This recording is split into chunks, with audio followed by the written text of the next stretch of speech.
മത്തായി 28:16 മുതൽ. മാത്യു 28:16 ഓൺവേർഡ്സ്. മത്തായി 28:16 മുതൽ. യേശു നിർദ്ദേശിച്ചതുപോലെ 11 ശിഷ്യന്മാരും ഗലീലയിലെ മലയിലേക്ക് പോയി. വായിക്കുക. യേശു നിർദ്ദേശിച്ചതുപോലെ 11 ശിഷ്യന്മാരും ഗലീലയിലെ മലയിലേക്ക് പോയി. അവനെ കണ്ടപ്പോൾ അവർ അവനെ ആരാധിച്ചു. എന്നാൽ ചിലർ സംശയിച്ചു. യേശു അവരെ സമീപിച്ച്, ഇത് ഈശോ അരുളി ചെയ്യുന്നത് സ്വർഗത്തിലേക്ക് മടങ്ങിപ്പോകുന്നതിന് തൊട്ട് മുൻപാണ്. So this is the last saying of Jesus. ഈശോയുടെ സ്വർഗാരോഹണത്തിന് മുമ്പ് ഈശോ പറഞ്ഞ this is the last testament, this is the last message, അവസാനത്തെ മെസ്സേജാണിത്. വായിക്കാം.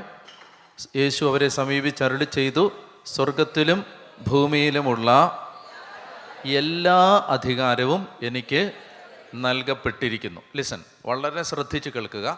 അതായത് all authority in heaven and earth is given to me. All authority. കാരണം എന്താണെന്ന് വെച്ചാൽ, നിങ്ങൾ ഓസ്ട്രേലിയയിൽ നിൽക്കുമ്പോൾ ഈ ഓസ്ട്രേലിയയിൽ നിങ്ങൾ യേശുവിൻ്റെ സാക്ഷിയാകാൻ തീരുമാനിച്ചാൽ ആ മോമെൻ്റ് മുതൽ ഈശോ പറയുകയാണ്, നിങ്ങൾ ഒന്നിനെയും പേടിക്കണ്ട. ഒരു അധികാരത്തെയും എന്ന് പറഞ്ഞാൽ ഒരു പൈശാചിക ആധിപത്യത്തെയും ഭയപ്പെടേണ്ടതില്ല. All authority in heaven and earth is given to me എന്ന് പറഞ്ഞാൽ, സുവിശേഷത്തിന് വേണ്ടി നിങ്ങൾ എന്തെങ്കിലും ചെയ്യാൻ തയ്യാറെടുക്കുന്ന നിമിഷം മുതൽ നിങ്ങൾ ഒരു പൈശാചിക ആധിപത്യത്തെയും പേടിക്കണ്ട. അപ്പോൾ മുതൽ യേശുവാണ് എല്ലാറ്റിൻ്റെയും അധികാരി. ആ യേശുവിൻ്റെ അധികാരം നിങ്ങളുടെ കൂടെയുണ്ട്. അതാണ് പറയുന്നത്. അതാണ് ആ കോണ്ടെക്സ്റ്റിലെ അർത്ഥം. അതാണ്, നിങ്ങൾ സ്വർഗത്തിലും ഭൂമിയിലുമുള്ള എല്ലാ അധികാരവും എനിക്ക് നൽകപ്പെട്ടിരിക്കുന്നു. അടുത്ത വാക്യം. ആകയാൽ. കണ്ടോ? therefore. See, authority is given to me. Therefore, go therefore. Authority, എനിക്കാണ് അധികാരം. നിങ്ങൾ ഒരു സ്ഥലത്തും ഒന്നിനെയും പേടിക്കേണ്ടതില്ല. ഒരു രാജ്യത്തിൻ്റെ ഒരു നിയമത്തെയും നിങ്ങൾ പേടിക്കേണ്ടതില്ല. Authority is given to me. പറഞ്ഞേ ഹല്ലേലൂയ. അതായത് നമുക്ക് ലോകരാജ്യങ്ങളിൽ സുവിശേഷം പ്രസംഗിക്കാനായി പോകുമ്പോൾ, ഇപ്പോൾ ഞാൻ 2017 സുവിശേഷം പ്രസംഗിക്കാൻ പോകുന്ന സമയത്ത് 2017 Saudi Arabia was A difficult country. ഇപ്പോൾ പിന്നെയും കുറച്ചുകൂടെ എളുപ്പമുണ്ട്. അപ്പോൾ ഞാൻ ബഹ്റിനിൽ നിന്ന് സൗദി അറേബ്യയിലേക്കാണ് പോകുന്നത്. ബഹ്റിൻ്റെ ബോർഡറിൽ നിന്ന് സൗദിയിലേക്ക് ഒരു 10-15 കിലോമീറ്റർ വ്യത്യാസം കണ്ടേ ഉള്ളൂ. അപ്പോൾ നമുക്ക് ഫ്ലൈറ്റല്ല, ബൈ റോഡാണ് പോകുന്നത്. അപ്പോൾ ഞാൻ ബഹ്റിനിൽ ഞങ്ങളുടെ ധ്യാനം കഴിഞ്ഞു, ബ്രദറുണ്ട്. അപ്പോൾ ഞാൻ ബ്രദറിനോട് പറഞ്ഞു, ബ്രദർ നാട്ടിൽ പൊക്കോ, കാരണം സൗദി അറേബ്യ നമുക്ക് എന്താ സംഭവിക്കാൻ പോകണമെന്ന് നമുക്കറിയില്ല. അത് മാത്രമല്ല, അപ്പോൾ ബ്രദർ ഭാര്യയും മക്കളും ഒക്കെ ഉള്ള ആളല്ലേ, ബ്രദർ പൊക്കോ, ഇനി ജയിലിൽ പിടിച്ചിട്ടാലും 2 ഇടി കിട്ടിയാലും ഒക്കെ എനിക്ക് കുഴപ്പമില്ല, ബ്രദർ എന്തായാലും അടി വാങ്ങിക്കണ്ട, ബ്രദർ പൊക്കോളാം. എന്നിട്ട് ബഹ്റിനിൽ നിന്ന് അദ്ദേഹത്തെ ഞാൻ നാട്ടിലേക്ക് പറഞ്ഞയച്ചു. അപ്പോൾ അവരെന്നോട് പ്രത്യേകം പറഞ്ഞിരുന്നു, ബൈബിൾ, കുരിശ്, അതുപോലെ കൊന്ത, ഇത്തരം കാര്യങ്ങളൊന്നും തന്നെ ബാഗിൽ വെച്ചിരിക്കരുത്. അതെല്ലാം അച്ഛൻ കൊടുത്തു വിട്ടോ, എല്ലാം ഞങ്ങൾ അവിടെ തരാം, ഒന്നും വെച്ചേക്കരുത്. കാരണം അവിടെ വെച്ച് ബഹ്റിൻ്റെ ബോർഡറിൽ വെച്ച് ഒരു ബാഗ് തുറന്ന് പരിശോധിക്കും.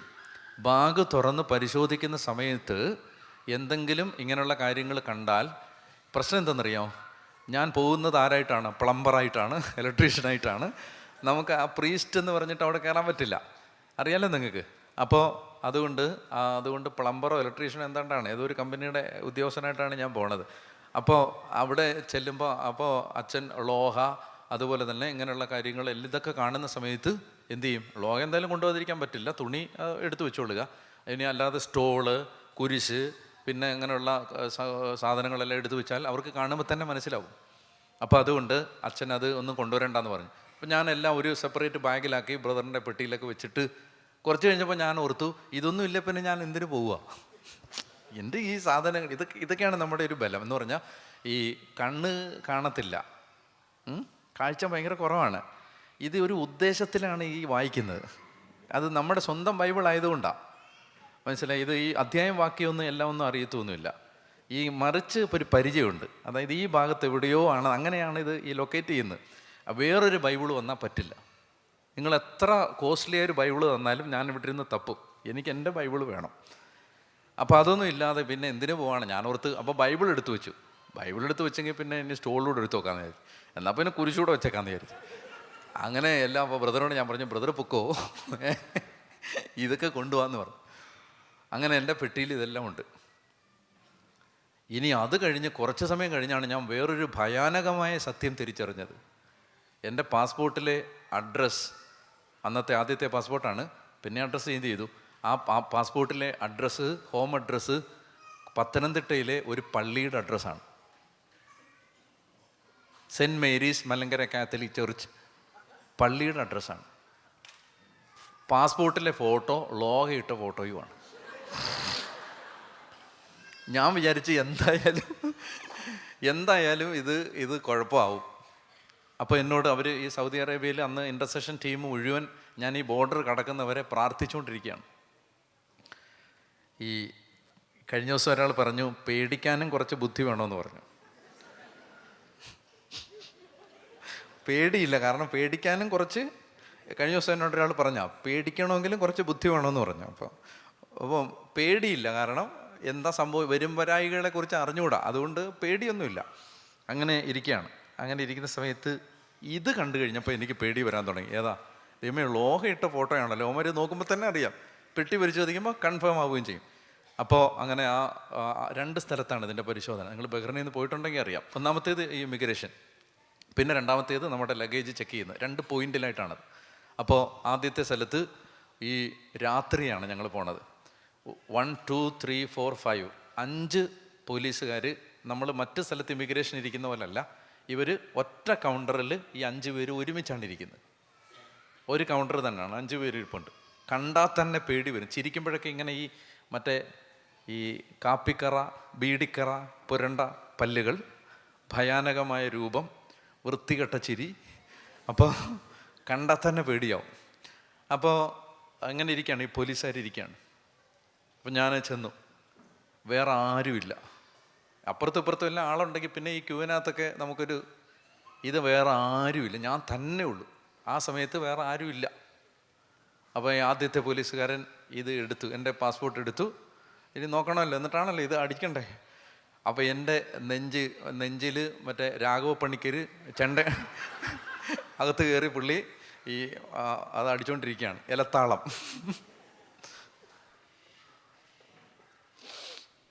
അപ്പോൾ ഈ മനുഷ്യൻ ഇതിങ്ങനെ തുറന്ന് ഇങ്ങനെ നോക്കാൻ തുടങ്ങുന്ന സമയത്ത് ഈ കൂട്ടത്തിൽ നിന്ന ഒരുത്തൻ എന്തോ ഒരു തമാശ പറഞ്ഞു, അവരുടെ ഭാഷയിലാണ്. ഈ തമാശ കേൾക്കുകയും, എന്നെക്കുറിച്ചാണോ ഇനി വേറെ ആരെയും കുറിച്ചാണോ എനിക്ക് മനസ്സിലായില്ല, എന്തോ ഒരു തമാശ പറഞ്ഞു. ആ തമാശ കേട്ടിട്ട് ഇവൻ ഇതും പിടിച്ചിങ്ങനെ പൊക്കി പിടിച്ചോണ്ട്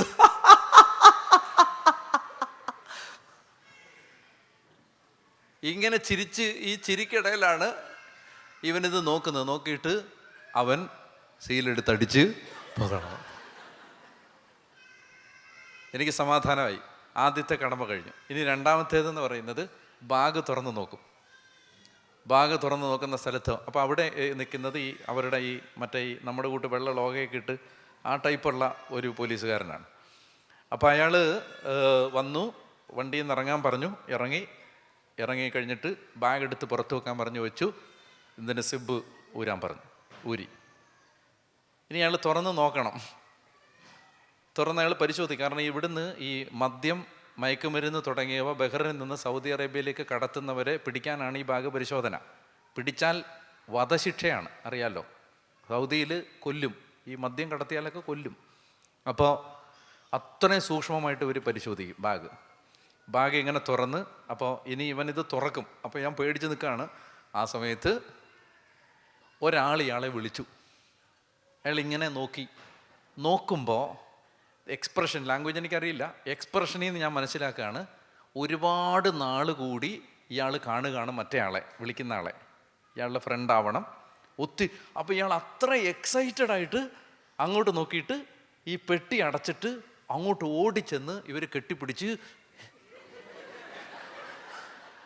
ഭയങ്കര ഉമ്മൊടുപ്പ്. അപ്പോൾ എന്നിട്ട് അയാളുടെ തോളെ കൈയിട്ട് അയാളോട് ഭയങ്കര എക്സൈറ്റഡ് ആയിട്ടാണ് സംസാരിച്ച് വന്നിട്ട് അയാൾ പെട്ടിയൊക്കെ നോക്കിയിട്ട് പറഞ്ഞു, അടച്ചു കയറ്റി വെച്ചോളാൻ പറഞ്ഞു. തുറന്നു നോക്കിയില്ല. രണ്ടാമത്തെ കടമ്പ.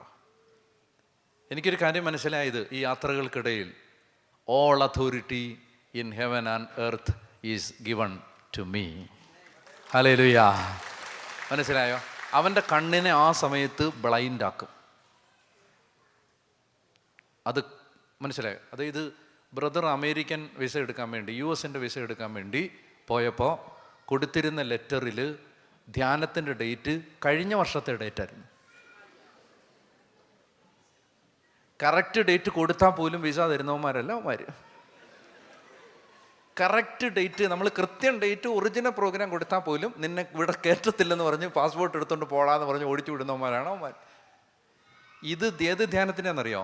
വിസയ്ക്ക് കൊടുത്തിരിക്കുന്നത് 2025 വിസയ്ക്ക് കൊടുക്കുന്നത് 24 ധ്യാനത്തിൻ്റെ ഡേറ്റ് വെച്ചിട്ട്. 24 വെരി ഗുഡ്, പൊക്കോ. എന്തൊരു കാര്യമാണ്!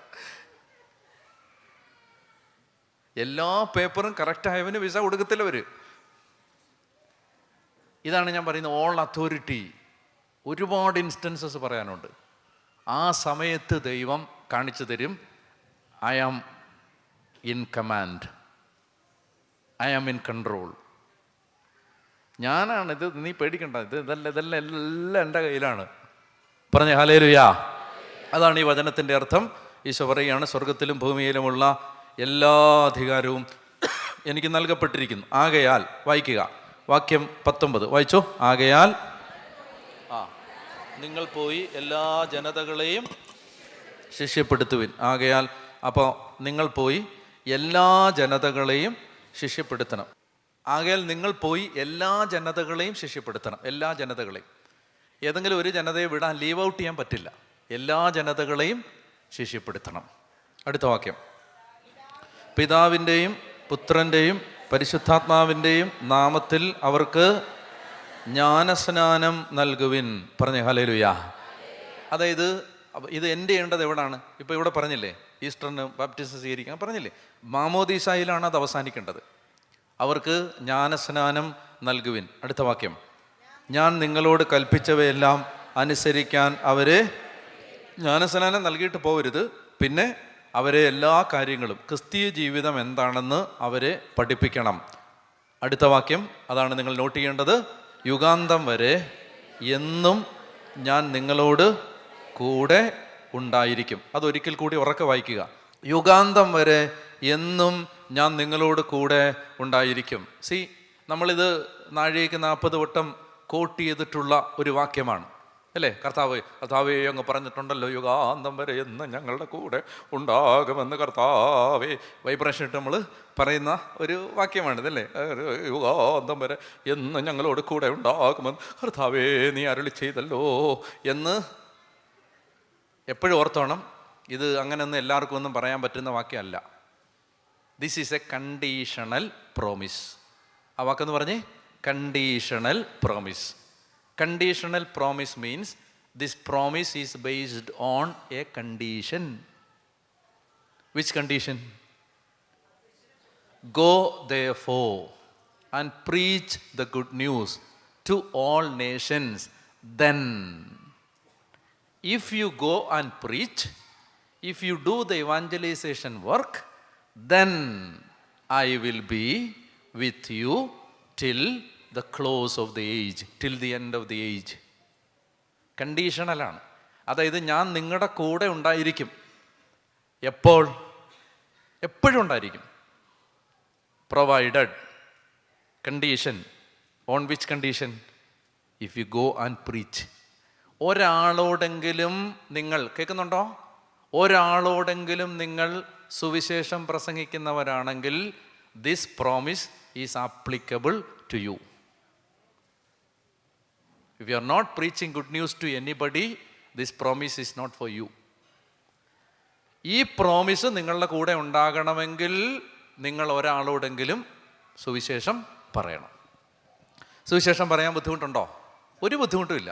കാരണം നമ്മൾ ജോലി ചെയ്യുന്ന സ്ഥലത്ത് സുവിശേഷം പറയണം. ഇപ്പോൾ എനിക്ക് പരിചയമുള്ള ഒരാൾ ഒരു രാജ്യത്ത് ഒരു ഹെൽത്ത് കെയർ ഡിപ്പാർട്ട്മെൻറ്റിൽ ജോലി ചെയ്യുകയാണ്. അപ്പോൾ അവിടെ ജോലി ചെയ്യുന്ന സമയത്ത് അവർ പ്രാർത്ഥിക്കുമ്പോൾ ആ ആളുകളെല്ലാം കളിയാക്കും. ഒരു സമയം കിട്ടുമ്പോഴേക്കും ഇരുന്ന് അവിടെ ഇരുന്ന് പ്രാർത്ഥിക്കും, കളിയാക്കും. പള്ളിയിൽ പോകുന്നത് കാണുമ്പോൾ അവിടെ കുർബാനയുണ്ട്. അപ്പോൾ ഇവരുടെ വികാരിച്ചൻ വന്നിട്ട് ഇംഗ്ലീഷ് അച്ഛൻ വന്ന് കുർബാന ചൊല്ലും. അപ്പോൾ അതിന് ഇവർ പോയി, ഇവർ മാത്രമേ കാണത്തുള്ളൂ, വേറെ ആരും കാണില്ല. എല്ലാവരും കൂടെയുള്ള കൊളീഗ്സ് എല്ലാം കളിയാക്കും. അങ്ങനെ ഇരിക്കുന്ന സമയത്ത് ഈ ഈ വണ്ടിക്ക് അതിൻ്റെ ഒരു ഈ സർട്ടിഫിക്കറ്റ് ഉണ്ടല്ലോ, എവിടെ MOT അങ്ങനെ കണ്ട് ഒരു സാധനം അങ്ങനെ അല്ലേ അത് അവിടുത്തെ പേര് MOT എന്ന് കണ്ടാണ്. എന്ന് പറഞ്ഞാൽ അതായത് അതിൻ്റെ എല്ലാ കാര്യങ്ങളും ഓക്കെ ആണെന്ന് അല്ലെങ്കിൽ പിന്നെ ഒരു ദിവസം കൂടി കഴിഞ്ഞാൽ പോലും ഫൈൻ അടിക്കുകയും ചെയ്യും, പോലീസ് പിടിക്കുകയും ചെയ്യും. 2 മാസമായിട്ട് ഈ ആളുടെ ഇത് തീർന്നിരിക്കുകയെന്ന് ഇയാൾ അറിഞ്ഞില്ല. 2 മാസമായിട്ട് ഇയാൾ ഈ വണ്ടിയും കൊണ്ടെല്ലാം അവിടെ ഇവിടെയെല്ലാം പോവാണ്. ഇയാളെ പിടിച്ച് അത് പിന്നെ ഓർത്തപ്പോഴാണ് അത് പോയി ചെയ്തത്. അപ്പോൾ ഇത് ചെന്നിട്ട് അവരോട് ചെന്ന് കൊളീഗ്സിനോട് പറയുമ്പോൾ അവർ പറയാണ്, oh this is so surprising, we can't believe this. അവർ പറയാണ് ഞങ്ങളെ ഒരു ദിവസം കഴിഞ്ഞിട്ടു, കാരണം ഈ പോലീസിൻ്റെ സിസ്റ്റത്തിൽ ഇതുണ്ടാവും, ഇവർക്ക് ഇതില്ലെന്ന്. അപ്പോൾ ഈ വണ്ടി പോകുമ്പോൾ കറക്റ്റ് അവർക്ക് അത് കാണാൻ പറ്റും. പക്ഷെ പിടിച്ചില്ല. ഇവർ അവിടെ ഇവിടെ എല്ലാം പോയി, പല സ്ഥലത്ത് ഒരുപാട് ദൂരെ എല്ലാം പോയി, പോലീസ് പിടിക്കുന്നില്ല. അപ്പോൾ ഈ കൊളീഗ്സ് എന്നോട് പറയുകയാണ്, അച്ഛാ കൊളീഗ്സ് എല്ലാം കൂടെ ഇപ്പം എന്നോട് പറയുകയാണ്, നിന്നെ ദൈവം കാത്തതാണ്, നീ പ്രാർത്ഥിക്കുന്നുണ്ട്, നീ ഞങ്ങൾക്ക് വേണ്ടി പ്രാർത്ഥിക്കാവോ? Now they are gradually changing. നിങ്ങൾക്ക് മനസ്സിലാവുന്നുണ്ടോ? ജോലി ചെയ്യുന്ന സ്ഥലത്ത് ബി എ വിറ്റ്നസ്. നിങ്ങൾ പ്രാർത്ഥിക്കുന്നത് അവർ കാണട്ടെ, നിങ്ങൾ ജപമാല ചൊല്ലുന്നത് അവർ കാണട്ടെ, നിങ്ങൾ ബ്രേക്കിൻ്റെ സമയത്ത് ഒരു 5 മിനിറ്റെങ്കിലും ഒന്ന് പ്രാർത്ഥിക്കുന്നത് അവർ കാണട്ടെ, നിങ്ങൾ പള്ളിയിൽ പോകുന്ന കാര്യം അവരോട് പറയുക, നിങ്ങൾ ഈശോയെക്കുറിച്ച് അവരോട് പറയുക. ഞാൻ ആദ്യം പറഞ്ഞ പോലെ ആദ്യമെല്ലാം നെഗറ്റീവ് റെസ്പോൺസ് ആയിരിക്കും, പക്ഷേ ഗ്രാജുവലി അവർ നിങ്ങളുടെ ദൈവത്തെ അംഗീകരിക്കും. നിങ്ങൾ ഒരിക്കലും ഈ പറയുന്നതിൽ ഒരിക്കലും നിങ്ങൾ ഒരു പിശുക്ക് കാണിക്കരുത്. പറഞ്ഞുകൊണ്ടിരിക്കുക, ഈശോയെക്കുറിച്ച് പറയുക. നിങ്ങളത് ഒരു അഭിമാനമായിട്ട് കാണണം. യേശുവിനെക്കുറിച്ച് പറയുന്നതിനെക്കുറിച്ച് നിങ്ങൾക്ക് ഒരു സന്തോഷം ഉണ്ടാവണം. അത് എനിക്ക് ദൈവം തന്ന വലിയ ഒരു അവകാശമായിട്ട് കണ്ടിട്ട് യേശുവിനെക്കുറിച്ച് പറയണം. അങ്ങനെ പറയുമ്പോൾ this is a promise for you, യുഗാന്തം വരെ എന്നും ഞാൻ നിങ്ങളുടെ കൂടെ ഉണ്ടായിരിക്കും. ഉറക്കെ പറഞ്ഞേ ഹല്ലേലൂയാ, ഉറക്കെ പറഞ്ഞേ ഹല്ലേലൂയാ, ഹല്ലേലൂയാ. ഇതാണ് ഒരു കാര്യം. സോ ദിസ് ഈസ് ഒരു ഒന്നാമത്തെ ഐഡിയ നമ്പർ 1 ഇതാണ്. അതായത് continuous presence of Jesus with us provided if we preach the good news. ഒന്നാമത്തേത്. രണ്ടാമത്തേത് കർത്താവ് പറയുകയാണ്, വായിക്കാം. റോമാലേഖനം 10-ാം അധ്യായം, റോമൻസ് ചാപ്റ്റർ 10. റോമാലേഖനം 10-ാം അധ്യായം 17 മുതൽ വായിക്കുക. റോമൻസ് 10:17 ഓൺവേർഡ്സ് ഉറക്കെ വായിക്കുക. ആകയാൽ വിശ്വാസം കേൾവിയിൽ നിന്നും, കേൾവി ക്രിസ്തുവിനെ പറ്റിയുള്ള പ്രസംഗത്തിൽ നിന്നുമാണ്. ഒരാൾക്ക് വിശ്വാസം ഉണ്ടാവുന്നത് ക്രിസ്തുവിനെക്കുറിച്ച് ആരെങ്കിലും അവരോട് പറയുമ്പോഴാണ്. ആകയാൽ വിശ്വാസം കേൾവിയിൽ നിന്നും, കേൾവി ക്രിസ്തുവിനെ പറ്റിയുള്ള പ്രസംഗത്തിൽ നിന്നുമാണ്. പറഞ്ഞേ ഹല്ലേലൂയാ. ഞങ്ങൾക്ക് ഈ മൗണ്ട് കാർമലിൻ്റെ തൊട്ടടുത്ത് ഒരു ഹൈന്ദവർ തെങ്ങിയും തറഞ്ഞ് താമസിക്കുന്ന ഒരു കോളനിയുണ്ട്. അപ്പോൾ അവിടെ നമ്മുടെ ശുശ്രൂഷകർ ഞായറാഴ്ചകളിൽ രാവിലെ മുതൽ ഉച്ച വരെയുള്ള സമയത്ത് പോയി അവരോട് സുവിശേഷം പറയും. എന്നിട്ട് ഉച്ച കഴിഞ്ഞ് അവരെ ധ്യാന കേന്ദ്രത്തിലേക്ക് കൂട്ടിക്കൊണ്ടുവരും. എന്നിട്ട് വൈകുന്നേരം ഒരു 3 മണിക്ക് അവർക്ക് വേണ്ടി 1 മണിക്കൂർ പ്രയറുണ്ട്. അത് കഴിഞ്ഞ് അവർ കാപ്പിയൊക്കെ കുടിച്ചിട്ട് തിരിച്ചു പോകും. അങ്ങനെ ഒരു ശുശ്രൂഷ ഉണ്ട്.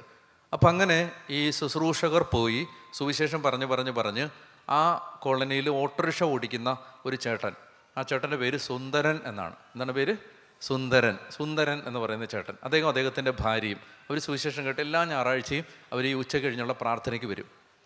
ഞാൻ കണ്ടിട്ടുണ്ട് ഈ മനുഷ്യൻ അദ്ദേഹത്തിൻ്റെ കാല് പുഴുവരിച്ച്, പുഴു ഇങ്ങനെ അതിനകത്തുനിന്ന് ആ പസ്സും ആ ചലവും ആ മുറിവും എല്ലാം ഇങ്ങനെ അത്രയും മോശമായിട്ട് അതിൽ നിന്ന് പുഴു ഇങ്ങനെ ഇറങ്ങി വരുന്നത് ഞാൻ കണ്ടിട്ടുണ്ട്.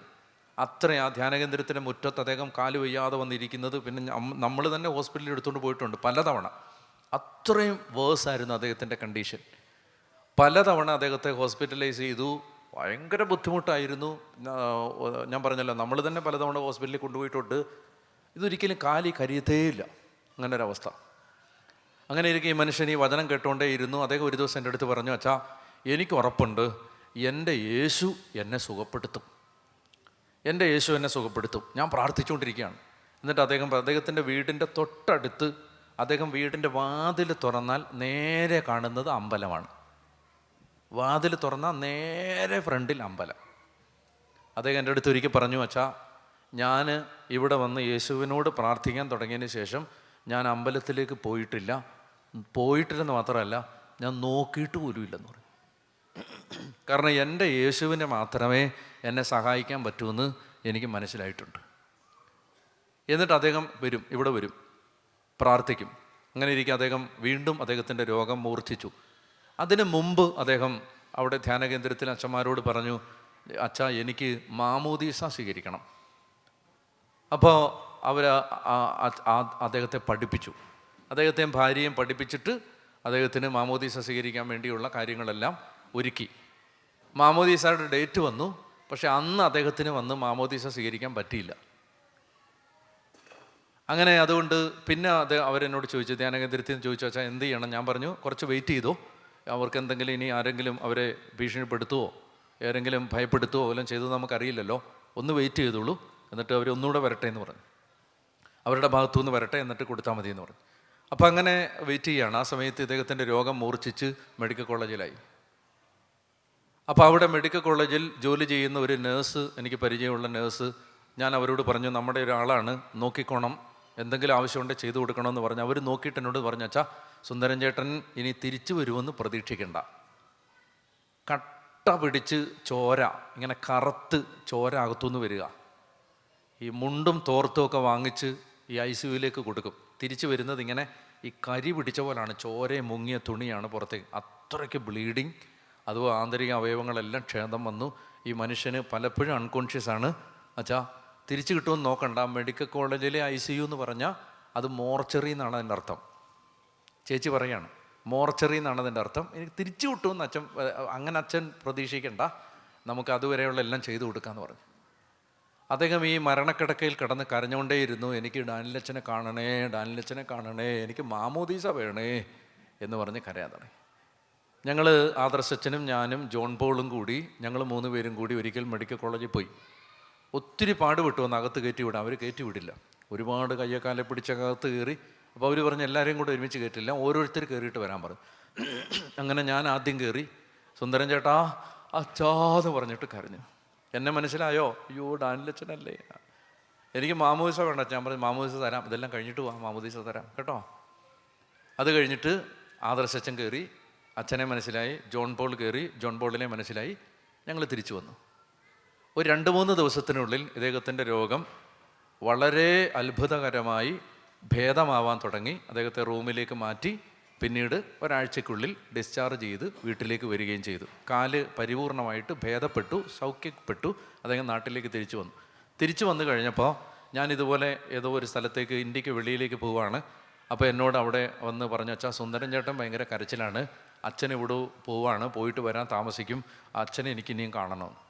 അപ്പം അന്ന് രാത്രി ഞാൻ വീണ്ടും പോയി. അപ്പോൾ രാത്രി അദ്ദേഹത്തിൻ്റെ ആ വീട്ടിൽ ഞാൻ ചെന്നിരിക്കുമ്പോൾ അദ്ദേഹം പറഞ്ഞു, അച്ഛാ, ഞാൻ അച്ഛനെ നിർബന്ധിച്ച് കഷ്ടപ്പെടുത്തി വിളിച്ച് വരുത്തിയത്, അച്ഛാ, എനിക്ക് മാമോദീസ വേണം അച്ഛാ. ഞാൻ പറഞ്ഞു, മാമോദീസ തരാം, എല്ലാം പറഞ്ഞിട്ടുണ്ട്, ചേട്ടൻ റെഡിയായി കഴിയുമ്പോഴത്തേനും വന്ന് മാമോദീസ സ്വീകരിച്ചോ, കുഴപ്പമില്ല. അപ്പോൾ അദ്ദേഹം പറഞ്ഞു, അച്ഛാ, എനിക്കൊരു കാര്യം കൂടെ ചോദിക്കാനുണ്ട്. ഞാൻ പറഞ്ഞിട്ട് ആരും വിശ്വസിക്കുന്നില്ല, ഒരാൾ പോലും വിശ്വസിക്കുന്നില്ല. എന്തെന്നറിയാമോ അച്ഛാ? നിങ്ങൾ എത്ര പേരാ അച്ഛാ എന്നെ കാണാൻ ആശുപത്രി വന്നേ? ഞാൻ പറഞ്ഞു, 3 പേര്. അയ്യോ, അച്ഛനും അത് തന്നെ പറയാന്ന് പറഞ്ഞിട്ട് കരയുക. ഞാൻ പറഞ്ഞു, ചേട്ടാ, ആശുപത്രിയിൽ നിന്ന് വന്നപ്പോൾ ബോധം പോയോ? ഞങ്ങൾ 3 പേരാ വന്നത്. അച്ഛാ, ഞാൻ ഈ വീട്ടിൽ കിടന്ന് വഴക്കാണിപ്പം. ഞാൻ എൻ്റെ ഭാര്യയോട് പറഞ്ഞിട്ട് സമ്മതിക്കുന്നില്ല. 4 പേരാ വന്നത്. മകളോട് പറഞ്ഞിട്ട് സമ്മതിക്കുന്നില്ല. 4 പേരാ വന്നത്. ഇപ്പം അച്ഛനും സമ്മതിക്കുന്നില്ല. അച്ഛൻ 3 അല്ല അച്ഛാ, 4 പേരല്ലേ അച്ഛാ വന്നേ. ഞാൻ പറഞ്ഞു, ചേട്ടാ, ബോധവും ഒന്നും ഇല്ലാതെ കിടന്ന സമയമല്ലേ, അതുകൊണ്ട് 3, 4, 5 ഒക്കെ ഒന്നായിട്ട് തോന്നും, പേടിക്കണ്ട, അത് സാരമില്ല. അതിപ്പോൾ എന്താ 3 അല്ല അച്ഛാ, അങ്ങനല്ല, എനിക്ക് ബോധം ഉണ്ടായിരുന്നു. അച്ഛാ, അച്ഛൻ വിളിച്ചപ്പം ഞാൻ അച്ഛനാന്ന് പറഞ്ഞില്ലേ? പറഞ്ഞു. ആദർശച്ചനോട് ഞാൻ പറഞ്ഞായിരുന്നു, അച്ഛനാണെന്ന് ഇതെന്ന്. ജോൺ പോളല്ലേ പിന്നെ വന്നേ? അച്ഛാ, 4ാമത് വന്നതാരാ അച്ഛാ? ഞാൻ പറഞ്ഞു, എന്നോട് പറഞ്ഞേ, 4ാമത് വന്ന ആള് എങ്ങനെ ഇരുന്നു? അപ്പോൾ പുള്ളി പറഞ്ഞു, അച്ഛനൊന്നും അതിൻ്റെ 7 അയലത്ത് വരുത്തില്ലെന്നു. അതാ 4ാമത് വന്നതാണ് അച്ഛൻ. പണ്ട് ഞങ്ങൾ ഈ ഒരു ധ്യാനകേന്ദ്രത്തിൽ, ഇതിലേക്ക് തിരിച്ചു വരാം, ഒരു കാര്യം പെട്ടെന്ന് ഓർത്തു. പണ്ട് ഞങ്ങൾ ധ്യാനകേന്ദ്രത്തിലേക്ക് പിന്നെ ധ്യാനകേന്ദ്രത്തിൽ ഒരു ഒരു ഒരു ഒരു ഒരു ഒരു കുടുംബം വന്നു. ആ കുടുംബത്തിൽ കുട്ടിക്ക് ഒരല്പം മാനസിക പ്രശ്നം ഉണ്ടായിരുന്നു. അങ്ങനെ ആ കുട്ടി അവിടുന്ന് ഇറങ്ങി ഓടി നമ്മൾ തന്നെ അതിനെ പോയി പിടിച്ച് കൊണ്ടുവന്ന് തൊട്ടടുത്തൊരു ഹോസ്പിറ്റലുണ്ട്, ആ ഹോസ്പിറ്റലിലേക്ക് കൊണ്ടുചെന്നു. അപ്പോൾ ഞാനിവിടെ നിൽപ്പുണ്ട്, വേറൊരു അച്ഛൻ നിൽപ്പുണ്ട്, വേറൊരു ബ്രദർ നിൽപ്പുണ്ട്, എല്ലാവരും നിൽപ്പുണ്ട്. അപ്പോൾ ആ സമയത്ത് ഈ കുട്ടിയുടെ കയ്യിലേക്ക് പിടിച്ചിട്ട് അവിടെ നിന്ന് ഒരച്ഛൻ പറഞ്ഞു, മോളെ അടങ്ങ്, അച്ഛനല്ലേ പറയുന്നേ. അപ്പോൾ ആ കുട്ടി പറഞ്ഞു, അച്ഛനാ? അച്ഛൻ എന്ന് പറഞ്ഞാൽ ഡാനിയലച്ഛൻ, വട്ടായിലച്ഛൻ, നായക്കമ്പറമ്പിലച്ഛൻ, അതൊക്കെയാണ് അച്ഛൻ, ഇതാണ് അച്ഛൻ എന്ന് പറഞ്ഞ പോലെ പുള്ളി ഇപ്പം എന്നോട് പറയാണ്, ഇതൊന്നും അല്ല അച്ഛൻ, മറ്റേതാണ് ശരിക്കുള്ള അച്ഛൻ, മറ്റേതാണ് മറ്റേ അച്ഛൻ. അതുകൊണ്ട് അവിടുന്ന് തന്നെ പുള്ളി പിണങ്ങിപ്പോയി, ഈ മറ്റേ അച്ഛൻ. ഇത് ഇനി ഈ ഇത്തരം ഏർപ്പാടുകൾക്ക് ഞാനില്ലാന്ന് പറഞ്ഞിട്ട്. അപ്പോൾ പിന്നെ ഇപ്പോൾ ഈ സുന്ദരൻ ചേട്ടൻ പറയുകയാണ്, അച്ഛനൊന്നും അല്ല അച്ഛൻ, മറ്റേതാണ് അച്ഛൻ. ഏത്? നാലാമതോ? ഞാൻ പറഞ്ഞു, എനിക്ക് ഭയങ്കര ക്യൂരിയോസിറ്റി ആയി. ഞാൻ ചോദിച്ചു, അന്ന് പറഞ്ഞു എങ്ങനെയാണ് ആ അച്ഛൻ? അപ്പോൾ അദ്ദേഹം പറയുകയാണ്, അച്ഛാ അച്ഛനെക്കാളും നല്ല സൈസാണ്, അച്ഛനെ കണ്ട മാക്കാച്ചി മോറൻ. അച്ഛനൊന്നും അല്ല മറ്റേന്ന് പറഞ്ഞോണ്ടല്ലോ, എൻ്റെ അച്ഛാ എന്താണ് തേജസ്. കയറി വരുമ്പോൾ തന്നെ മുറിയിലെല്ലാം ഭയങ്കര തേജസ്സാണ്. ആ അച്ഛൻ വന്നിട്ട് എൻ്റെ തലയെ തൊട്ടു. അച്ഛാ, ഡാനിലച്ചൻ തൊട്ടപ്പോൾ ഞാൻ സുഖപ്പെട്ടിട്ടില്ല, ആദർശച്ചൻ തൊട്ടപ്പോൾ ഞാൻ സുഖപ്പെട്ടിട്ടില്ല, ജോൺ ബോൾ തൊട്ടപ്പോഴും ഞാൻ സുഖപ്പെട്ടിട്ടില്ല, ഈ നാലാമത്തെ അച്ഛൻ തൊട്ടപ്പോഴാണ് ഞാൻ സുഖപ്പെട്ടത്. നാലാമത്തെ അച്ഛൻ ആരാന്ന് ഞാൻ നിങ്ങളോട് പറയണ്ടല്ലോ. ഇന്ന് ഈ മനുഷ്യൻ ആരോഗ്യത്തോടെ, പൂർണ്ണ ആരോഗ്യത്തോടെ ഓട്ടോറിക്ഷ ഓടിച്ച് ജീവിക്കുന്നുണ്ട്. ഓട്ടോറിക്ഷയ്ക്ക് പേരിട്ടിട്ടുണ്ട് മൗണ്ട് കാർമൽ ധ്യാനകേന്ദ്രം എന്ന്, ഓട്ടോറിക്ഷയുടെ പേര്. ആളുകൾ തെറ്റിദ്ധരിച്ചപ്പോൾ ഇതിനകത്ത് കയറുകയാണ് പ്രാർത്ഥിക്കാൻ. ഓട്ടോറിക്ഷയുടെ പേര് ഞാൻ നോക്കുമ്പോൾ ഓട്ടോറിക്ഷ സ്റ്റാൻഡിൽ മൗണ്ട് കാർമൽ ധ്യാനകേന്ദ്രം കിടക്കുന്നു. അപ്പോൾ ഞാൻ അവിടെ വന്നിട്ട് ചോദിച്ചു, അവിടെ മൗണ്ട് കാർമൽ ധ്യാനകേന്ദ്രം? അപ്പോൾ പറഞ്ഞു, അത് നമ്മുടെ സുന്ദരൻ ചേട്ടൻ്റെ ഓട്ടോയാണ്, പുള്ളി അതിന് ആ പേരിട്ടി മൗണ്ട് കാർമൽ ധ്യാനകേന്ദ്രം. അറിയാൻ വയ്യാതെ വരുന്നവരൊക്കെ ഇപ്പോൾ അതിനകത്ത് കയറിയാണ് ഡാനിലച്ചനുണ്ടോ എന്ന് ചോദിക്കുക. വിശ്വാസം കേൾവിയിൽ നിന്ന്. കണ്ടോ? കേൾവിയിൽ നിന്ന്. കേൾവി ക്രിസ്തുവിനെ കുറിച്ചുള്ള പ്രസംഗത്തിൽ. വായിക്കുക റോമർ 10:17. ആകയാൽ faith comes from hearing and hearing comes through the word of Christ. ക്രിസ്തുവിനെ കുറിച്ചുള്ള വചനത്തിൽ നിന്ന്, ക്രിസ്തുവിനെ കുറിച്ചുള്ള പ്രസംഗത്തിൽ നിന്ന്. ക്രിസ്തുവിനെ കുറിച്ച് ഒരാൾ ഒരു വചനം പങ്കുവെക്കുമ്പോഴാണ് വിശ്വാസം ഉണ്ടാകുന്നത്. എന്നാൽ അവർ കേട്ടിട്ടില്ലേ? വായിക്കുക. എന്നാൽ അവർ കേട്ടിട്ടില്ലേ എന്ന് ഞാൻ ചോദിക്കുന്നു. തീർച്ചയായും ഉണ്ട്. എന്തെന്നാൽ അവരുടെ ശബ്ദം ഭൂമി മുഴുവനിലും വ്യാപിച്ചിരിക്കുന്നു, അവരുടെ വചനങ്ങൾ ലോകത്തിൻ്റെ. ഇനി ഇതിന് ആമുഖമായിട്ട് 14 മുതൽ വായിക്കുക. എന്നാൽ തങ്ങൾ വിശ്വസിച്ചിട്ടില്ലാത്ത ഒരുവനെ അവർ എങ്ങനെ വിളിച്ചപേക്ഷിക്കും? ഒരിക്കലും കേട്ടിട്ടില്ലാത്തവനിൽ എങ്ങനെ വിശ്വസിക്കും? പ്രസംഗകനില്ലാതെ എങ്ങനെ കേൾക്കും? ഒന്ന് വായിച്ചേ. പ്രസംഗകനില്ലാതെ എങ്ങനെ കേൾക്കും? അയക്കപ്പെടുന്നില്ലെങ്കിൽ എങ്ങനെ പ്രസംഗിക്കും? അടുത്ത വാക്യം. എനിക്ക് രണ്ടാമത്തെ ആശയം ഇതാണ്. സുവിശേഷം പ്രസംഗിക്കുന്നവരുടെ പാദങ്ങൾ എത്ര സുന്ദരം എന്നാണല്ലോ എഴുതപ്പെട്ടിരിക്കുന്നത്. സുവിശേഷം പ്രസംഗിക്കുന്നവരുടെ പാദങ്ങൾ. എന്തുകൊണ്ടാണ് പാദങ്ങൾ എന്ന് പറയുന്നത്? ആർക്കെങ്കിലും ഒരു ഉത്തരം തരാമോ? കുറെ കാലമായിട്ട് അന്വേഷിക്കുകയാണ്. നോ. സുവിശേഷം പ്രസംഗിക്കുന്നവരുടെ പാദങ്ങൾ എത്ര സുന്ദരം. ഒരാളുടെ വൃത്തി അയാളുടെ കാലേ നോക്കിയാൽ അറിയാമെന്നാണ് പറയും. എല്ലാവരും കാല് ആമയുടെ കൂട്ട് അകത്തോട്ട് വലിച്ച്. ഒരാളുടെ വൃത്തി, എനിക്കൊരു കുഴപ്പമില്ല, നിങ്ങൾ എൻ്റെ കാലിൻ്റെ വൃത്തി ഒരിക്കലും കാണാൻ പാടില്ല. അതായത് ഒരാളുടെ വൃത്തി അയാളുടെ കാലേ നോക്കിയാൽ അറിയാമെന്നാണ് പറയുന്നത്. ഒരു വീട്ടിലെ വൃത്തി ആ വീട്ടിലെ ടോയ്ലറ്റ് നോക്കിയാലും അറിയാമെന്നാണ് പറയുന്നത്. അപ്പോൾ ടോയ്ലറ്റും കിച്ചണും രണ്ടും നോക്കിയാൽ ഒരു വീട്ടിലെ വൃത്തി അറിയാം. പിന്നെ ഒരാളുടെ വൃത്തി അയാളുടെ കാലേ നോക്കിയാൽ അറിയാമെന്നാണ് പറയുന്നത്. അപ്പോൾ ഇവിടെ പറയുന്നതിൻ്റെ കാരണം ഇതാണ്. അന്ന് ഈ യൂദയായിൽ ഇഷ്ടംപോലെ പൊടിയും അഴുക്കും പൊടിക്കാറ്റുമൊക്കെ ഉള്ളൊരു സ്ഥലത്ത് ഈ ആളുകൾ നടന്നു പോകുമ്പോൾ അവരുടെ ശരീരത്തിൽ ഏറ്റവും പെട്ടെന്ന് അഴുക്ക് പിടിക്കുന്ന സ്ഥലമായിരുന്നു കാല്. അതായത് ഒരു മനുഷ്യൻ്റെ അവിടെ ഈ പുസ്തകം എഴുതപ്പെടുന്ന ജിയോഗ്രഫിയിൽ ജീവിക്കുന്ന ഒരാളുടെ ശരീരത്തിൽ ഏറ്റവും പെട്ടെന്ന് അഴുക്ക് പിടിക്കുന്ന അവയവമാണ് കാല്. കാല് പോലും സുന്ദരമെന്ന് പറയാൻ കാരണം ഏറ്റവും അഴുക്ക് പിടിച്ച അവയവം പോലും ഏറ്റവും ബ്യൂട്ടിഫുൾ എന്ന് പറഞ്ഞാൽ അതിന് ദാറ്റ് ഈസ് സിംബോളിക്. ആളുടെ ജീവിതം എത്ര ബ്യൂട്ടിഫുൾ എന്നാണ്. സുവിശേഷം പ്രസംഗിക്കുന്നവരുടെ ജീവിതം എത്ര സുന്ദരം. പറഞ്ഞേ ഹല്ലേലൂയാ. അതായത് സ്വർഗത്തിൻ്റെ കണ്ണിൽ അവരുടെ ജീവിതമാണ് ഏറ്റവും ബ്യൂട്ടിഫുള്ളായ ജീവിതം, സുവിശേഷം പങ്കുവെക്കുന്നവരുടെ ജീവിതം. അതുകൊണ്ട് നിങ്ങൾ ഓസ്ട്രേലിയയിലേക്ക് ദൈവം നിങ്ങളെ അയച്ചത് ഈ കോണ്ടിനെൻറ്റിനെ വീണ്ടെടുക്കാനാണ് എന്ന് നിങ്ങൾ ഒരു സംശയവും വിചാരിക്കേണ്ട. ഇതിനകത്ത് ഒരു തർക്കവുമില്ല. നിങ്ങളെ പ്രതീക്ഷയോടെയാണ് ദൈവം ഇവിടെ നിന്ന് അയച്ചത്, പ്രതീക്ഷയോടെ. ഇവിടെ വന്നിട്ട് നമ്മൾ ആ പ്രതീക്ഷ, ദൈവത്തിൻ്റെ പ്രതീക്ഷ കളയരുത്. ഞാൻ അടുത്ത് പറയുമ്പോൾ മനസ്സിലാവും. അടുത്തോ എന്നവർക്ക് പറഞ്ഞു ഹല്ലേലൂയ. ഇനി അടുത്തത്, അപ്പം രണ്ടാമത്തെ കാര്യം, സുവിശേഷം പ്രസംഗിക്കുന്നവരുടെ ജീവിതം വളരെ സുന്ദരം. ആദ്യത്തേത്, ക്രിസ്തുവിൻ്റെ നിരന്തര സാന്നിധ്യം സുവിശേഷം പ്രസംഗിക്കുന്നവരുടെ കൂടെ ഉണ്ടായിരിക്കും. രണ്ടാമത്തേത്, സുവിശേഷം പ്രസംഗിക്കുന്നവരുടെ ജീവിതം വളരെ മനോഹരമാണ്. മൂന്നാമത്തേത്, 1 കൊറിന്തോസ് 9:16 1 കൊറിന്തോസ് 9:16 1 കൊറിന്ത്യൻസ് 9:16 ഉറക്കെ വായിക്കുക. ഞാൻ സുവിശേഷം 9:16 ഉറക്കെ വായിച്ച് സ്ക്രീനിൽ നോക്കി ഉച്ചത്തിൽ വായിക്ക്. ഞാൻ സുവിശേഷം പ്രസംഗിക്കുന്നെങ്കിൽ അതിലെനിക്ക് അഹംഭാവത്തിന് വകയില്ല, അതെൻ്റെ കടമയാണ്. അതായത് ആരെങ്കിലും സുവിശേഷം ദൈവരാജ്യത്തിന് വേണ്ടി എന്തെങ്കിലും ചെയ്യുന്നുണ്ടെങ്കിൽ അതിൽ അഹങ്കരിക്കേണ്ട വകയില്ല, അത് എൻ്റെ കടമയാണ്. ഞാൻ സുവിശേഷം പ്രസംഗിക്കുന്നില്ലെങ്കിൽ എനിക്ക് ദുരിതം. If I proclaim the gospel, this gives me no ground for boasting, for an obligation is laid upon me and woe to me. കണ്ടോ, അവിടെ ഉപയോഗിച്ചിരിക്കുന്ന വാക്കേതാണ്? മലയാളത്തിൽ ദുരിതം എന്നാണ്. മലയാളത്തിലൊരു ഉഴപ്പ് ഇങ്ങനെ, ദുരിതം. ദുരിതമൊന്നുമല്ല, വോ എന്ന് പറഞ്ഞാൽ കേഴ്സ് എന്നാണ്. സുവിശേഷം പ്രസംഗിക്കുന്നില്ലെങ്കിൽ എനിക്ക് കേഴ്സ്. ഇത് നിങ്ങൾ ശ്രദ്ധിക്കണം. ഇത് അറിഞ്ഞില്ല എന്ന് ഇനി നിങ്ങൾ പറയരുത്. ഇനി അറിഞ്ഞില്ല എന്ന് പറയരുത്. കേൾക്കുന്നുണ്ടോ? കൂട്ടുമായിട്ട് ചേച്ചി ഉൾപ്പെടെ എല്ലാവരും കേൾക്കുന്നുണ്ടോ? ഇനി അറിഞ്ഞില്ല എന്ന് പറയല്ലേ.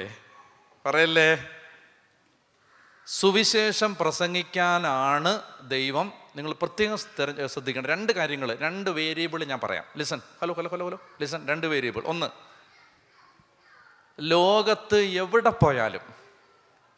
ലോകത്തെവിടെ പോയാലും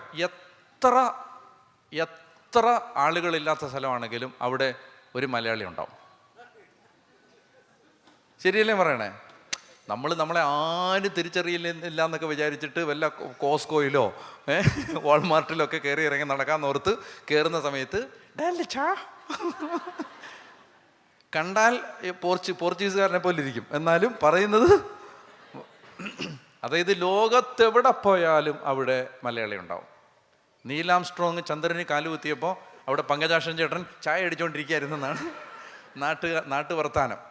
തമാശയായിട്ട് പറയുന്നതാണ്, പക്ഷേ എല്ലായിടത്തും ഉണ്ടെന്നാണ്. ചന്ദ്രനിലും പിന്നെ എല്ലാ നക്ഷത്രത്തിലും ഉണ്ട്, ഓരോരുത്തന്മാർ കാണും. ഇത് നിങ്ങൾ സമ്മതിക്കുമോ? പോകാവുന്നിടത്തെല്ലാം, വണ്ടി പോകുന്നിടത്തെല്ലാം ഇവർ പോയിട്ടുണ്ട്. കാട്ടിലൊക്കെ പോയിട്ടുണ്ടോ, നടന്നുമൊക്കെ. അടുത്തത് ലിസൺ. മലയാളി കേട്ടതുപോലെ ദൈവവചനം ലോകത്തൊരു ജനതയും കേട്ടിട്ടില്ല. കറക്റ്റാണോ? മനസ്സിലായി? നമ്മൾ ഈ ബൈബിൾ റീഡിങ് പ്രോഗ്രാം തുടങ്ങിയ സമയത്ത് അവർ അസെൻഷൻകാർ ഞെട്ടി. മനസ്സിലായ? കാരണം അതായത് ഒരു ദിവസം ഇത് കേൾക്കുന്നവരുടെ വായിക്കുന്നവരുടെ എണ്ണം, പ്രത്യേകിച്ച് ഇനിഷ്യൽ ഡേയ്സിൽ 5 ലക്ഷം പേര് ഒക്കെയാണ് ഒറ്റ ദിവസം. അവർ തലവരുത്തിരുന്നു, ഇത്രയും ആളുകൾ ഇത് കേൾക്കുമെന്ന് ഓർത്തിട്ട്. മലയാളികൾ കേൾക്കുന്ന കണക്ക് വെച്ച് ഇതൊന്നുമല്ല. എന്ന് പറഞ്ഞാൽ ലോകത്ത് ഇത്രയും ദൈവവചനം കേട്ട ജനത ലോകത്ത് വേറെ ഇല്ല. ഈ 2 വേരിയബിളും കൂടെ കൂട്ടിച്ചേർത്ത് വെക്ക്. ലോകത്ത് എവിടെല്ലാം മനുഷ്യന് പോകാൻ പറ്റുമോ അവിടെല്ലാം മലയാളി പോയിട്ടുണ്ട്. പോയ മലയാളി കേട്ടതുപോലെ ദൈവവചനം ലോകത്തൊരു ജനതയും കേട്ടിട്ടില്ല. 2 കൂടെ ചേർത്ത് വെക്ക്. ലോക സുവിശേഷ വേല ദൈവം കണ്ണുവച്ചിരിക്കുന്നത് മലയാളിയാണ്. World evangelisation is Malayalis duty. ഒരു സംശയം വേണ്ട. അതിനാണ് ദൈവം ഇത്രയും അല്ലെ ലോകത്തൊരു ജനത ഇങ്ങനെ സ്വന്തം നാട് വിട്ട് മറ്റു നാടുകളിലേക്ക് ചേക്കേറിയിട്ടില്ല. അതിനൊറ്റ കാര്യമേ ഉള്ളൂ, world evangelisation is Malayalis duty. പറഞ്ഞ ഹല്ലേലൂയാ. നിങ്ങൾ നോക്കിക്കോ, ലോകത്തെവിടെല്ലാം മിഷണറിമാരില്ലാതായാലും മലയാളി മിഷണറിമാർ അവിടെ ഉണ്ടാവും. ലോകത്തെ പുരോഹിതന്മാർ, അച്ഛന്മാരെല്ലാം വംശനാശം നേരിട്ടാലും മലയാളി അച്ഛന്മാർ ഈശോയുടെ 2ാം വരവ് വരെ ഉണ്ടാവും. ഹല്ലേലൂയാ. മനസ്സിലായി? അതായത് ഇത് നമ്മുടെ ജോലിയാണത്. അതിന് പറ്റിയ ഒരു സംഭവം ഈ മലയാളിയുടെ തലയിലുണ്ട്. അത് കർത്താവ് പ്രതീക്ഷയോടെ നോക്കി വെച്ചിരിക്കുകയാണ്. ഹല്ലേലൂയാ. പറഞ്ഞേ ഹല്ലേലൂയാ, ഹല്ലേലൂയാ, ഹല്ലേലൂയാ, ഹല്ലേലൂയാ. എനിക്ക് വളരെ ഇൻട്രസ്റ്റിംഗ് ആയ ഒരു സാധനം എനിക്ക് മനസ്സിലായി. ഈ നമ്മുടെ മർത്ത, മറിയം, ലാസർ പരിചയമുണ്ടോ? അതിനകത്തെ മറിയം യേശുവിനെ അഭിഷേകം ചെയ്ത ആ പെർഫ്യൂമിൻ്റെ പേരെന്താണ്? നാർഡ് അല്ലേ? NARD, നാർഡ്. ഇതൊരു ചെടിയാണ്. ഈ ചെടി വളരുന്നത് ഹിമാലയത്തിലും ഇന്ത്യയുടെ ചില പ്രദേശങ്ങളിലും നേപ്പാളിലുമാണ് ഈ ചെടി വളരുന്നത്. അതിൽ നിന്ന് ഊറ്റിയെടുത്ത പെർഫ്യൂമാണിത്. ഓക്കെ. അപ്പോൾ യേശുവിൻ്റെ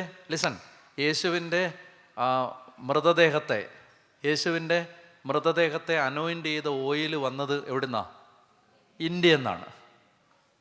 സോ ദാറ്റ് ഓയിൽ മരിച്ചു കിടക്കുന്ന യേശുവിൻ്റെ ശരീരത്തിൽ പരിമളം പരത്തിയ എണ്ണ, ലേപനം, പെർഫ്യൂം വന്നത് ഇന്ത്യയിൽ നിന്നാണ്.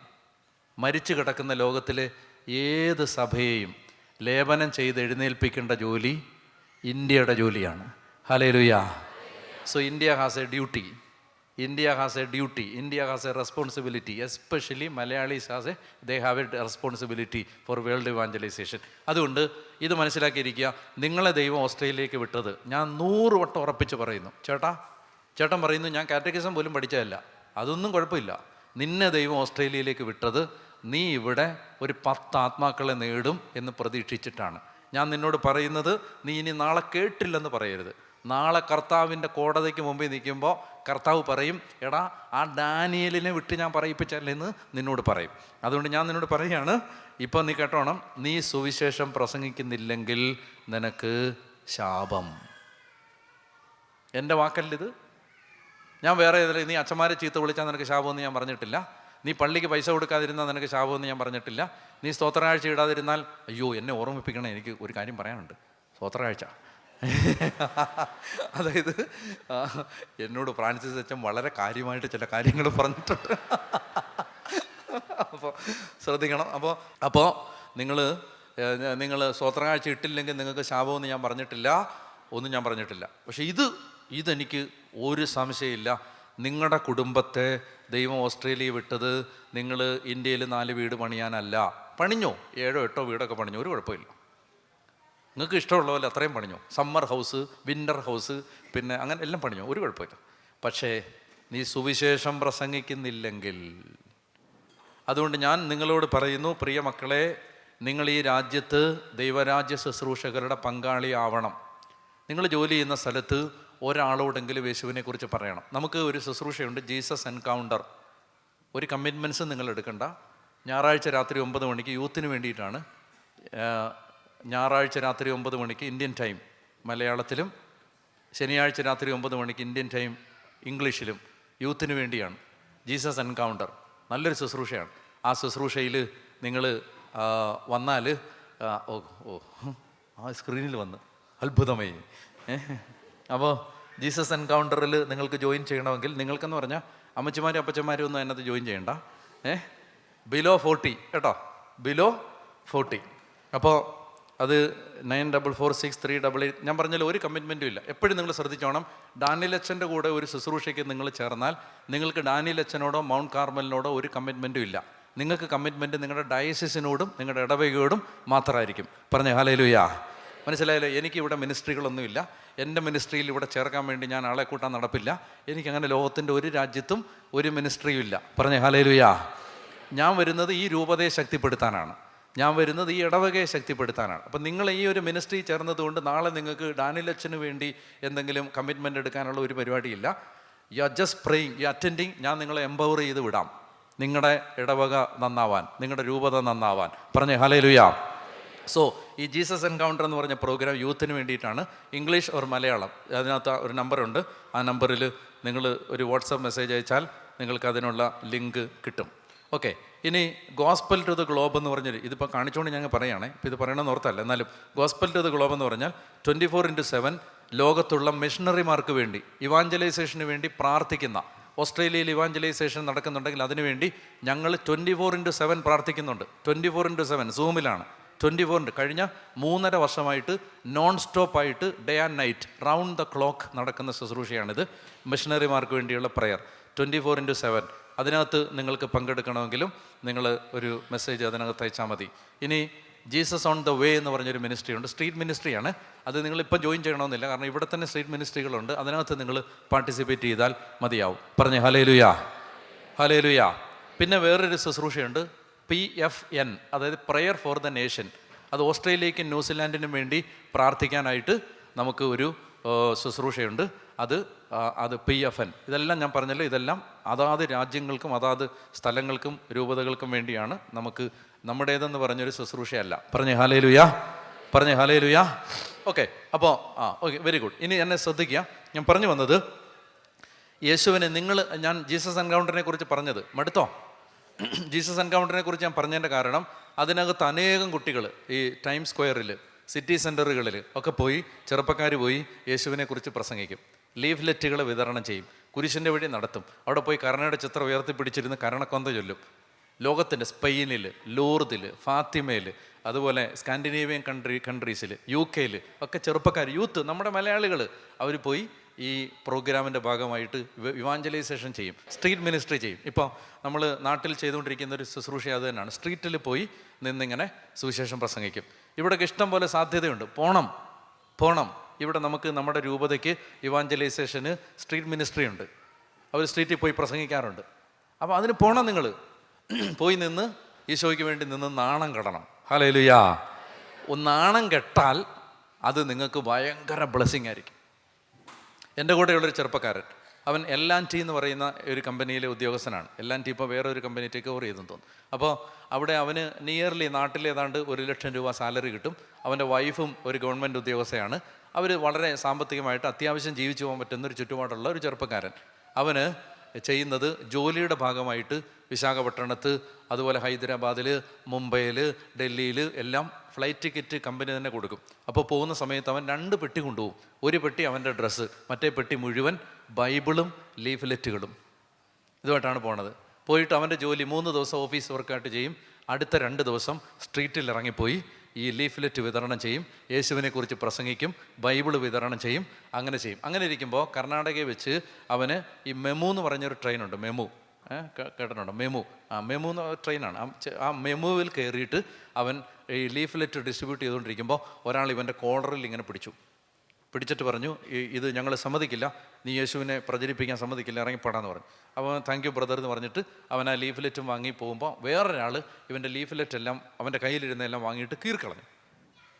എന്നിട്ട് പറഞ്ഞു, നിന്നെ ഞാൻ പോലീസിനെ കൊണ്ട് പിടിപ്പിക്കുന്നു പറഞ്ഞു. അവൻ താങ്ക് യു ബ്രദർ എന്ന് പറഞ്ഞ് അവൻ അവിടെ നിന്ന് ഇറങ്ങി അടുത്ത കമ്പാർട്ട്മെൻറ്റിലേക്ക് കയറുമ്പോൾ ഈ റെയിൽവേ പോലീസ് വന്ന് ഇവനെ പിടിച്ച് അവർ അവനെ അറസ്റ്റ് ചെയ്ത് കൊണ്ടുപോയിട്ട് അവർ പറഞ്ഞു, ഇങ്ങനെ നീ ഇവിടെ ഇത് വിതരണം ചെയ്യാൻ പറ്റില്ല, ഫൈൻ അടയ്ക്കാൻ പറഞ്ഞു. ഫൈൻ അടയ്ക്കാൻ വേണ്ടി അവൻ നോക്കുമ്പോൾ അവൻ്റെ പേഴ്സിൽ ലിക്വിഡ് ക്യാഷ് ഇല്ല, കാർഡേ ഉള്ളൂ. അപ്പോൾ അവൻ പറഞ്ഞു ഗൂഗിൾ പേ ചെയ്യട്ടെ. അപ്പോൾ അയാൾ പറഞ്ഞു പറ്റില്ല, ക്യാഷ് തരണമെന്ന് പറഞ്ഞു. അപ്പോൾ അങ്ങനെയാണെങ്കിൽ ATM നിന്ന് എടുക്കാമെന്ന് പറഞ്ഞു. ATMിലേക്ക് പോകുന്ന വഴിക്ക് അവൻ ഓടി രക്ഷപ്പെടാതിരിക്കാൻ ഒരു പോലീസുകാരനെ കൂടെ വിട്ടു. പോകുന്ന വഴിക്ക് ഇവൻ പോലീസുകാരനോട് പറഞ്ഞു, സാറിനൊരു കാര്യം അറിയാവോ, ആകാശത്തിന് കീഴിൽ മനുഷ്യരുടെ ഇടയിൽ രക്ഷയ്ക്കായി യേശുവിൻ്റെ നാമം അല്ലാതെ വേറൊരു ചേട്ടന് വേണ്ടിയാണ് യേശു, സാറിന് വേണ്ടിയാണ് യേശു മരിച്ചത്. സാറിനും സാറിൻ്റെ ഭാര്യയ്ക്കും മക്കൾക്കും നിത്യജീവൻ ഉണ്ടാവാൻ യേശു കുരിശിൽ നമുക്ക് പകരം മരിച്ചു. സാറിനെ ഈശോ സ്നേഹിക്കുന്നു, സാറിന് പരിശുദ്ധാത്മാവിനെ തരാൻ യേശു ആഗ്രഹിക്കുന്നു. വരുന്ന വഴിക്ക് ഇയാൾ പറഞ്ഞു, ആ ലീവ്ലെറ്റിങ് തരാൻ പറഞ്ഞിട്ട്, ഞാൻ സമയം കിട്ടുമ്പോൾ വായിച്ചോളാം എന്ന് പറഞ്ഞിട്ട് അയാളത് വാങ്ങിച്ച് പോലീസുകാരൻ വാങ്ങിച്ച് പോക്കറ്റിലിട്ടു. ഇവൻ തിരിച്ചു വന്നിട്ട് ഈ ഫൈൻ അടയ്ക്കാൻ പറഞ്ഞ പൈസ ആ ഇൻസ്പെക്ടറിന് കൊടുത്തിട്ട് അവൻ പറഞ്ഞു, സാർ ഞാൻ എന്തായാലും ഫൈൻ അടച്ചു, സാർ എനിക്കൊരു 5 മിനിറ്റ് തരുമോ, എനിക്ക് കുറച്ച് കാര്യം സംസാരിക്കാനുണ്ട്. എന്തായാലും ഫൈൻ അടച്ചില്ലേ, ഞാൻ ഒന്ന് സംസാരിക്കട്ടെ. അപ്പോൾ അയാൾ സംസാരിക്കാൻ സംസാരിക്കാൻ പറഞ്ഞു. അവൻ അയാളുടെ മുമ്പിൽ കസേരയിട്ടിരുന്നിട്ട് അവൻ സാധാരണ നമ്മൾ പറയുന്ന ഒരു സുവിശേഷമുണ്ട്, ഒരു 5 മിനിറ്റ് കൊണ്ട് നമുക്ക് യേശുവിനെക്കുറിച്ച് പറയാൻ പറ്റും. അപ്പോൾ അവൻ അത് മുഴുവൻ ഇൻസ്പെക്ടറോട് പറഞ്ഞിട്ട് അയാൾ വളരെ ക്യൂരിയസ് ആയിട്ട്, ഓഹോ ഇതാണ് നീ അവിടെ പറയുന്നില്ല, അതാണ് ഓക്കെ, ഇത് കൊള്ളാമല്ലോ എന്നൊക്കെ പറഞ്ഞിട്ട് അയാൾക്ക് ലീവ്ലെറ്റും കൊടുത്ത് അയാൾക്ക് ബൈബിളും കൊടുത്തിട്ട് അവൻ അവിടുന്ന് തിരിച്ചിറങ്ങി വന്നപ്പോൾ അവൻ എന്നെ വിളിച്ചിട്ട് പറഞ്ഞു, അച്ഛാ ഇന്ന് യേശുവിൻ്റെ നാമത്തെ പ്രതി അറസ്റ്റ് ചെയ്യപ്പെടാനുള്ള മഹാഭാഗ്യം എനിക്ക് കിട്ടിയിരിക്കുകയാണ് എന്നവൻ പറഞ്ഞിട്ട് അവൻ എന്നോട് പറഞ്ഞൊരു വാചകമുണ്ട്, അച്ഛാ ആ ഇൻസ്പെക്ടറും എന്നെ ATMിലേക്ക് പോകുമ്പോൾ എൻ്റെ കൂടെ വന്ന ആ പോലീസുകാരനും ജീവിതത്തിൽ സുവിശേഷം കേൾക്കാൻ ഇതല്ലാതെ വേറൊരു വഴിയില്ലെന്ന് തോന്നിയത് കൊണ്ടാവും എന്നെ ദൈവം അറസ്റ്റ് ചെയ്യിപ്പിച്ച് അവരുടെ മുമ്പിൽ എത്തിച്ചത്. ഹല്ലേലൂയാ. നിങ്ങൾക്ക് മനസ്സിലാവുന്നുണ്ട്? അതായത് ജീവിതത്തിലെ ഏത് സാഹചര്യത്തിലും നമുക്ക് സുവിശേഷം പറയാൻ പറ്റും. ഞങ്ങളുടെ ഒരു ടീം ഇതുപോലെ തന്നെ തമിഴ്നാട്ടിൽ സുവിശേഷം, ബസ് സ്റ്റാൻഡിൽ സുവിശേഷം പറഞ്ഞുകൊണ്ടിരിക്കുന്ന സമയത്ത് ആ ചേട്ടന്മാരും ചേച്ചിമാരും ഉണ്ട്. അവരെ ഇതുപോലെ പിന്നെ BJPക്കാർ ഒരുമിച്ച് കൂടി ബഹളം ഉണ്ടാക്കിയിട്ട് പോലീസിനെ വിളിച്ച് പോലീസ് ഇവരെ അറസ്റ്റ് ചെയ്ത് കൊണ്ടുപോയിട്ട് ഇവർ അവിടെ പോലീസ് സ്റ്റേഷനിൽ രാവിലെ തൊട്ട് വൈകിട്ട് വരെ അവിടെ ഇരുത്തി. കാരണം ബാക്കിയുള്ളൊരു വെളിയിൽ മറ്റൊരു പ്രശ്നം ഉണ്ടായിക്കൊണ്ടിരിക്കുകയാണ്. ഇവരെ വിട്ട് കഴിഞ്ഞാൽ അവരുടെ സേഫ്റ്റി കൺസേൺ ആയതുകൊണ്ട് പോലീസ് ഇവരെ അകത്തിരുത്തി. ഇവർ ആ സമയം കൊണ്ട് അവിടെ ഉണ്ടായിരുന്ന 40 പോലീസുകാർക്ക് ലീഫ്ലെറ്റ് വിതരണം ചെയ്ത് അവരെ യേശുവിനെക്കുറിച്ചുള്ള കാര്യങ്ങൾ ആ പോലീസ് സ്റ്റേഷനിലുള്ള എല്ലാവരെയും വൈകുന്നേരം കൊണ്ട് അവർ സുവിശേഷം അറിയിച്ചു. ഇത് കഴിഞ്ഞിട്ട് വേറൊരു സഹോദരൻ, ആകാശപ്പറവുകൾ എന്ന് പറഞ്ഞൊരു ശുശ്രൂഷയുണ്ട്, അവിടുത്തെ ഒരു ബ്രദർ എൻ്റെ അടുത്ത് ധ്യാനം കൂടാൻ വന്നപ്പോൾ എന്നോട് പറഞ്ഞു, അച്ഛാ ഞാൻ യേശുവിനെ പ്രസംഗിച്ചതിൻ്റെ പേരിൽ 28 ദിവസം എന്നെ ജയിലിലിട്ടു. ഈ 28 ദിവസം കൊണ്ട് ഞാൻ 26 പേരെ യേശുവിൻ്റെ നാമത്തിൽ ഞാൻ മാനസാന്തരപ്പെടുത്തി എന്ന് പറഞ്ഞു. 28 ദിവസം കൊണ്ട്. മനസ്സിലായി? ജയിലിനകത്തിട്ടാൽ, പോലീസ് സ്റ്റേഷനകത്തിട്ടാൽ, നിങ്ങളെ അറസ്റ്റ് ചെയ്ത് എല്ലായിടത്തും യേശുവിനെ പ്രഘോഷിക്കാനുള്ള അവസരം ദൈവം തരും. അവരൊക്കെ പറഞ്ഞേ ഹല്ലേലൂയാ, പറഞ്ഞേ ഹല്ലേലൂയാ. അപ്പോൾ അതുകൊണ്ട് നമുക്ക് ഞാൻ പറയാം, യൂത്ത് ഇതിനകത്ത് ഇരിപ്പുണ്ട്, നിങ്ങൾ യങ്സ്റ്റേഴ്സ് എല്ലാം ഈ ലീഫ്ലെറ്റും ഒക്കെ ആയിട്ട് ഇറങ്ങണം. നിങ്ങളെ ആളുകൾ ഇൻസൾട്ട് ചെയ്യും, നിങ്ങളത് പ്രതീക്ഷിച്ചോണം. You will be insulted. ഓരോ തവണ ഇൻസൾട്ട് കിട്ടുമ്പോഴും നിങ്ങൾ സന്തോഷിക്കണം. കാരണം നിങ്ങളുടെ മേളിൽ കർത്താവിൻ്റെ അക്കൗണ്ടിൽ കർത്താവ് നിങ്ങളുടെ അസറ്റ്സ് കൂടിക്കൊണ്ടിരിക്കുകയാണ്. അസറ്റ് ആ സമയത്ത് കൂടുകയാണ്. അസറ്റ് ലയബിലിറ്റി അല്ല, അസറ്റ് കൂടുകയാണ്. യേശുവിൻ്റെ നാമത്തെ പ്രതി നിങ്ങൾ മറ്റു ഒരാൾ നിങ്ങളെ ഇൻസൾട്ട് ചെയ്താൽ, തുപ്പിയിട്ട് പോയാൽ, അടിച്ചാൽ മടി കാണിക്കരുത്. ഉറക്കെ പറഞ്ഞേ ഹല്ലേലൂയാ. ഒന്ന് എഴുന്നേറ്റ് നിന്നേ. അതുകൊണ്ട് നമുക്ക് ഈശോയുടെ നാമത്തിൽ സുവിശേഷം പ്രസംഗിക്കാതിരുന്നാൽ നമുക്ക് സുവിശേഷം പ്രസംഗിച്ച് തുടങ്ങും. ഒത്തിരി നന്മകൾ ദൈവം തരും. അടഞ്ഞു കടന്ന ഒരുപാട് വഴികൾ ദൈവം തുറന്നു തരും. അതുകൊണ്ട് നമുക്കിപ്പോൾ കർത്താവിനോട് പ്രാർത്ഥിക്കാം. കർത്താവേ എനിക്ക് സുവിശേഷം പ്രസംഗിക്കാനുള്ള ഒരു കൃപ തരണേന്ന്. നിങ്ങളിൽ എത്ര പേര് അത് ആഗ്രഹിക്കുന്നുണ്ട്? ഞാനൊന്ന് കാണട്ടെ, ഒന്ന് കൈവയ്ക്കേ. അതായത് എൻ്റെ സാഹചര്യങ്ങളിൽ പോയി യേശുവിനെ പങ്കുവെക്കാൻ. ഹല്ലേലൂയ, ദൈവത്തിൻ്റെ മഹത്വം. കൈയാത്തിടുക. അനേകം പേര്, ഒരു 90% ആളുകളും ഇതിനകത്ത് സത്യസന്ധമായിട്ട് അവർ ആഗ്രഹിക്കുന്നു, ഞങ്ങൾക്ക് യേശുവിനെ പങ്കുവെക്കണം. നിങ്ങൾ യേശുവിനെ പങ്കുവെക്കുക.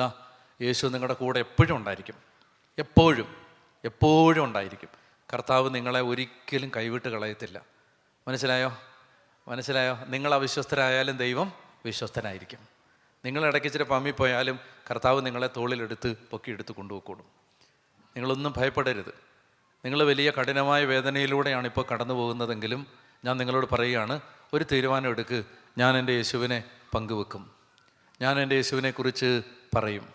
ഞാൻ ഈശോയെക്കുറിച്ച് ഒരാളോടെങ്കിലും ഞാൻ പറയാൻ ഞാനിതാ തയ്യാറാവുകയാണ്.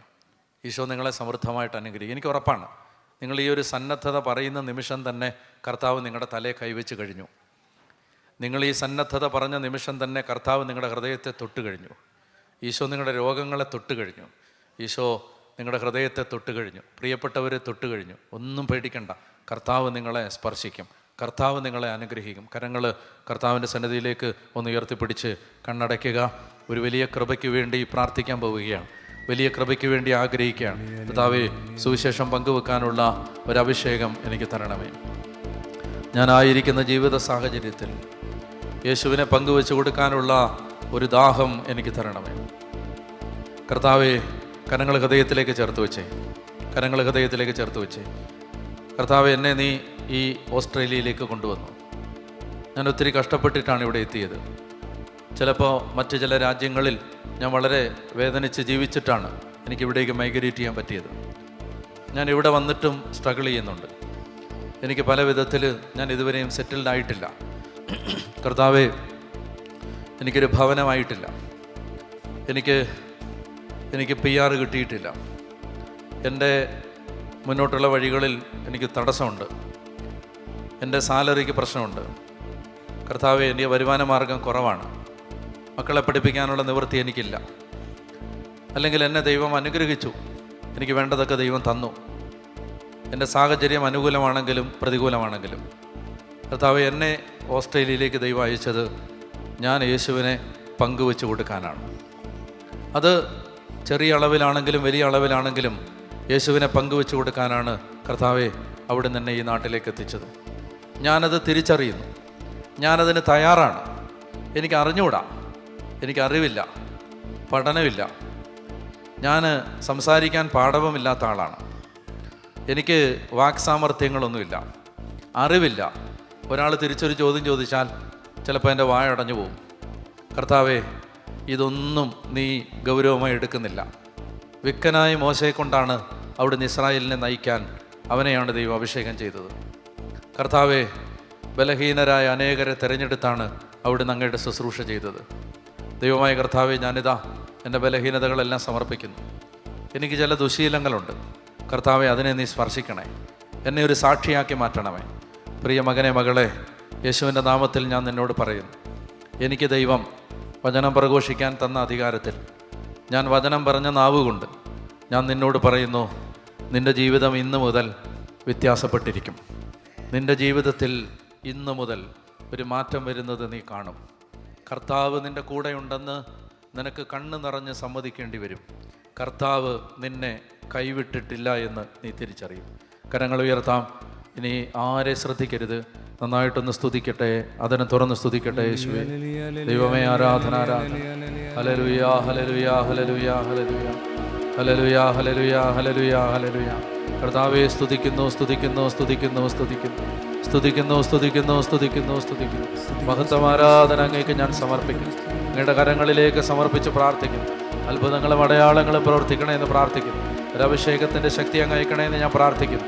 Hallelujah hallelujah.